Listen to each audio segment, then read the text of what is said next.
We'll pick up a pizza, pineapple, ham, and put it in the back of a good times van. We'll go out and pick up the rest of the band. We're gonna have a good time.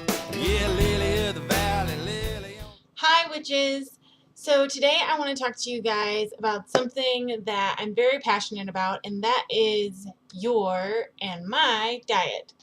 Now, I know there are a lot of vegan, vegetarian eaters out there, and I'm not saying by any means that it is wrong to be a vegetarian or wrong to be a vegan, but I want to expose people to the realization that you can eat responsibly, environmentally wise, and environmentally responsibly as well as spiritually responsibly without sacrificing meat.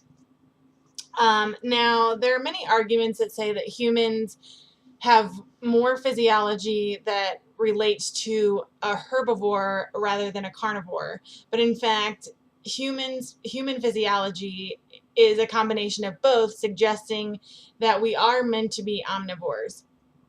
For example, human intestines are longer than those of animals that are strict carnivores, excuse me, but shorter than those that are strict herbivores. So what does this mean?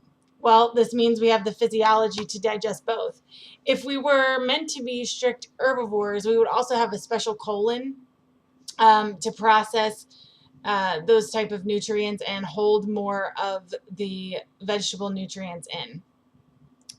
So another thing that meat does for humans is it provides us with things like protein, zinc, selenium, along with vitamins A, B, and D. Now, yes, you can get all of those vitamins and minerals and other things, but those are some of the things that meat provides us with. And meat also it does wonderful things for your skin, as well as meat was actually one of the things that allowed the human body to evolve from the ape-like humanoid into what we have today.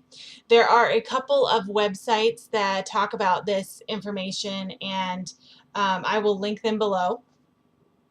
But yeah, so like I said, if you're vegan or vegetarian, that's not wrong or anything. I'm not putting you down for that.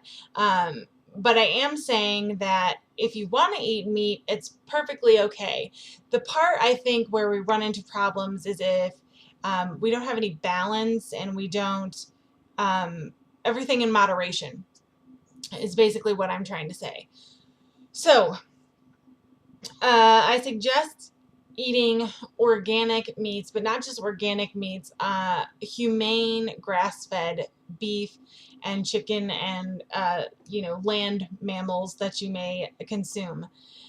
There is a website where you can go and put in where you live, and the website will show you which farms, humane organic farms, are in your area. Now, I know for my area, there's only one farm listed, but they deliver to where I live. So, yes, it is a bit more expensive to buy from these places, but when it comes to food costs and, the fact that organic food or, meat with no hormones, no preservatives, costing more money, the thing that I tell people, or the thing that I have learned, is would you rather spend more money on your grocery bill, or would you rather spend money on your cancer treatments and things like that? So I think that if we're going to spend money in an area, a lot of money in one area, I think that spending it in what we consume and put in our bodies is a great place to be putting our money. Now, you may have to sacrifice some of your luxuries, but for me, I would much rather be eating good food that I know doesn't have GMOs in it, doesn't have hormones, doesn't have preservatives, than to go out and buy a new Kindle or go out and have dinner at a restaurant, which I don't do anyways anymore because I don't trust where they buy their food. So anyways, yeah, but I just wanted to let you guys know that there are options out there. And for vegetables, be very careful when you go to the grocery store, because the things that say organic, they're not always organic. A lot of times they just slap a sticker on it that says organic. And really, you're not buying anything different than what's not organic. You're just paying more for it because they slapped a sticker on it. If you definitely want to avoid things like GMOs and pesticides and things on your produce, one thing that I recommend is go online and look up farmers markets in your area. This is a good way to get food that is not that does not have GMOs in it and is not pesticide ridden. Things like that is your local farmers who go to farmers markets to sell produce.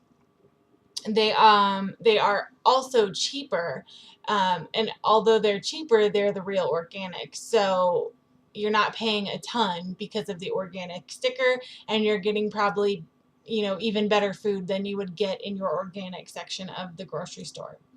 So I just wanted to let everybody know that there is alternatives out there to vegetarian and veganism if you want to continue to eat meat.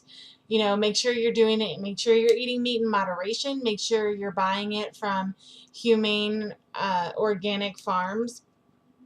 And like I said, you can go to eatwild.org to look up where those farms are in your area. If you're looking for organic produce, my number one suggestion is to look up your local farmers markets and make sure you hit them up when they're going on. If they're only going on in the summer, buy in bulk and freeze it for the winter. Or start your own garden. That's another way to make sure that you're not getting things that have pesticides and such, because you can harvest, when your harvest comes, you can always freeze that stuff too. And also, or canning, you can also can a lot of things. So these are my suggestions on eating responsibly, both environmentally and spiritually. Thanks for watching, and I will see you guys next time.